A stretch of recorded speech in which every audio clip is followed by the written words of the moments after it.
ఈ కార్తీక మాసం చాలా విశిష్టమైనది. సకల దేవీ దేవతలను ఆరాధించుకోవడానికి చాలా అనువైన మాసం. అంతేకాకుండా సకల గ్రహ దోష నివారణకి కూడా ఇది చాలా అనువైన మాసం. అయితే మనకి 12 నెలలు ఉన్నాయి కదా, ఈ కార్తీక మాసమే ఎందుకు మనం పట్టు కూర్చోవాలి, ఇప్పుడే స్నానాలు ఎందుకు చెయ్యాలి, చలికాలం కదా, ఈ కార్తీక మాసం ఏదో మనం ఏ ఆషాఢంలోనో ఏ చైత్రంలోనో ఉంటే బాగుండు కదా అని ఇలాంటి విపరీతమైన ఆలోచనలు రావడం అయితే సాధ్యమే. కానీ మన శాస్త్రం అంతా కూడా విజ్ఞానంతో అనుసంధానమైనది. అంటే సైన్స్ అండ్ వైదికం, ఈ రెండు కూడా అనుసంధానమైనవే. మన వాళ్ళు చెప్తే అది వైదికం శాస్త్రం అయింది, సంస్కృతంలో చెప్పారు కాబట్టి. ఇంగ్లీష్ లో చెప్తే సైన్స్ అయింది. అయితే దీని ప్రకారం చూస్తే గనక కార్తీక మాసం ఎందుకు విశిష్టమైనది?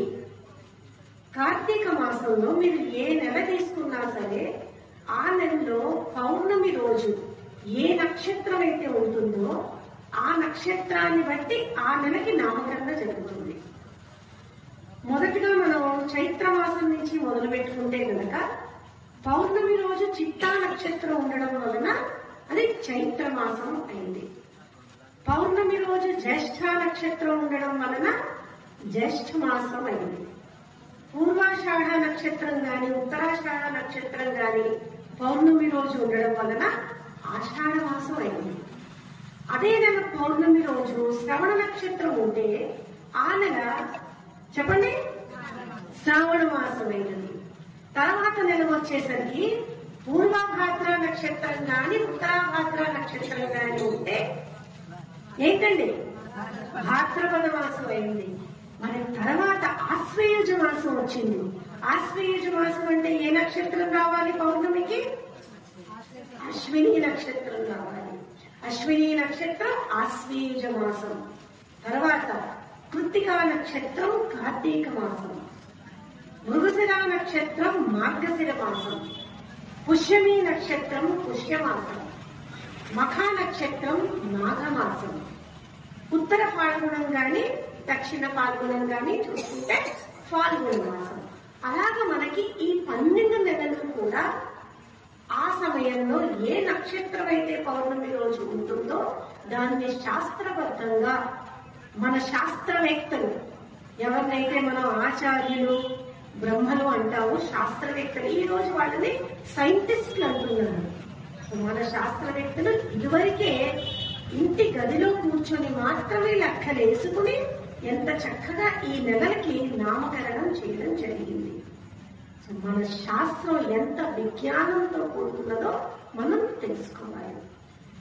కార్తీక మాసం ప్రత్యేకం ఏమిటి? 12 నెలలు ఉండగా కార్తీక మాసం ఒకటే ఏంటి అంత ప్రత్యేకమైనది?